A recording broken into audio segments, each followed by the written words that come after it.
अभी आप सुन रहे हैं सिंगर रोहित लाल मैथिल को। पहचान तोरे सा गुमान तोरे पा जहान तोरे सा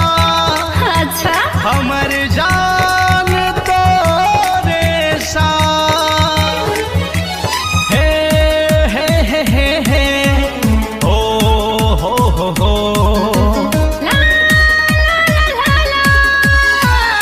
अभी आप सुन रहे हैं सिंगर रोहित लाल मैथिल को।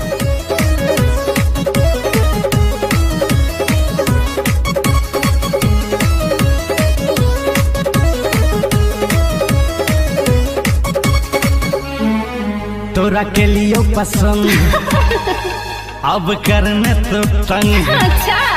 तोरा के लिए पसंद अब करने तो तंग छै तोहरे फिक्रिया गे नहीं फिर है नजरिया गे आई लव यू प्रिया गे तोरा पापा के क्रिया गे आई लव यू प्रिया गे तोरा माई के क्रिया गे हमरो लागे ने मन हबे निय सजन हमरो लागे ने मन हबे निय सजन हम आही के पिया यो आही छी सवरिया यो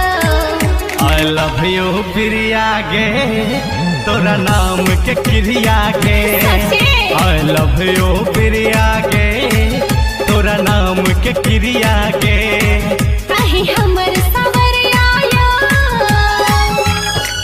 अभी आप सुन रहे हैं सिंगर रोहित लाल मैथिल को।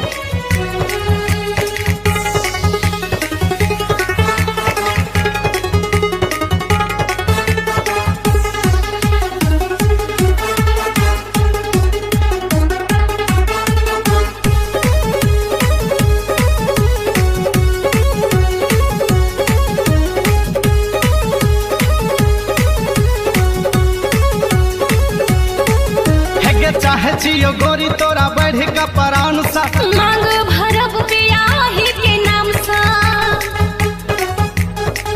है चाहे जियो गोरी तोरा बढ़ का परान सा मांग भरब बियाही के नाम सा आही के नाम सा चल प्रेम नगर हैया पापा के डर चल प्रेम नगर हैया पापा के डर करबे ओही जे गुजरिया गे साथ बितेबे उमरिया गे आई लव यू प्रिया गे तोरा पापा के क्रिया गे आई लव यू प्रिया गे तोरा माई के क्रिया गे हम आही के पिरिया यो।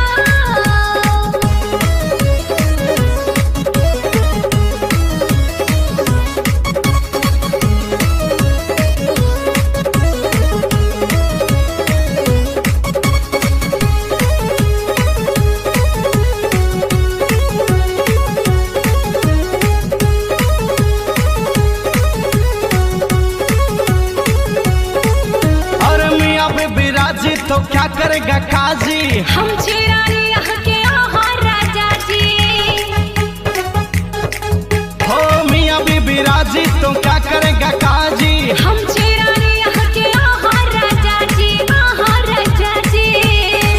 दोनों मन से मिलल मन में लड्डू फुटल दोनों मन से मिलल मन में लड्डू फुटल जोड़हर नहीं आगे छै तोहर फिक्रिया गे आई लव यू प्रिया गे तोरा नाम के क्रिया गे आई लव यू प्रिया गे तोरा नाम के क्रिया गे।